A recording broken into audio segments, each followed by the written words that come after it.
என்னடா ரூம்ல ஆளையே காணும், எங்க போன? இங்கதான்டா பக்கத்துல கடை வரைக்கும் போயிருந்தேன்.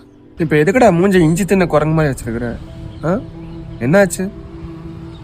ஓ, இன்னைக்கு செலக்ட் ஆகலனா? அதான் நாளை கழிச்சு ஒரு இன்டர்வியூ இருக்குல்ல, அதுக்கு ப்ரிப்பேர் பண்ண வேண்டியதானே.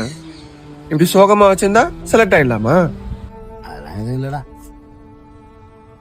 மச்சான், ஒரு சின்ன ஹெல்ப். என்ன இந்த புதுசா ஹெல்ப்லாம் கேட்டுக்கிற?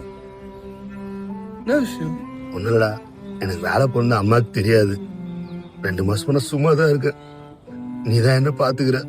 ரூமுக்கு வாடகையும் கொடுத்து, எனக்கு சாப்பாட்டுக்கு கொடுத்து, ஏதோ வீட்டுக்கு கொடுக்கும் கொஞ்சம் காசு தர. ஆனா அதுக்கு இப்ப என்ன தேவை வந்துச்சு தெரியல.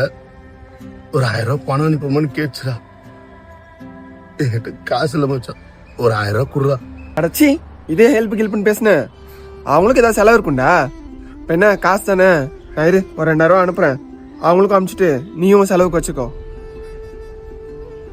டேய், உங்ககிட்ட மேல மேல எவ்வளவு கேக்குறேன்னு தெரியலடா. இது வரைக்கும் நான் எங்க அம்மா காசு அனுப்பிச்சிருக்கேன் மச்சான். அது பத்துச்சா பத்தல நானும் கேட்டது கிடையாது. அதுவும் ஒரு நாளே என்கிட்ட கேட்டதில்ல. முதல் தடவை போன் போட்டு ஒரு 1000 ரூபாய் குடுறா, தேவை இருக்கு அனுப்பிச்சு விடுறான்னு. அடிப்போட கையில காசு இல்லடா. ஏதாவது இருக்குமான்னு பார்த்தேன். இன்டர்வியூ பொறுத்து நீ குத்தல, அதுல மீதி காசு ஒரு 100 ரூபாய் தான் மச்சான் இருந்துச்சு. அதான் மச்சான் உங்ககிட்ட வந்து கேக்குது. தப்பாத்துக்காரா, சாரிடா, உன்னையே கஷ்டப்படுத்துறேன்.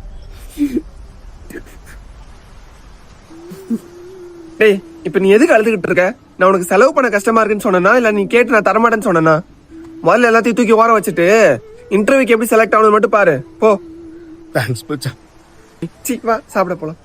எந்த எதிர்பார்ப்புமே இல்லாம உதவி செய்யற இந்த மாதிரி ஒரு நண்பன் கிடைச்சா அது பெரிய வரம். இந்த மாதிரி நண்பனை எந்த காலத்திலும் மிஸ் பண்ணிடாதீங்க.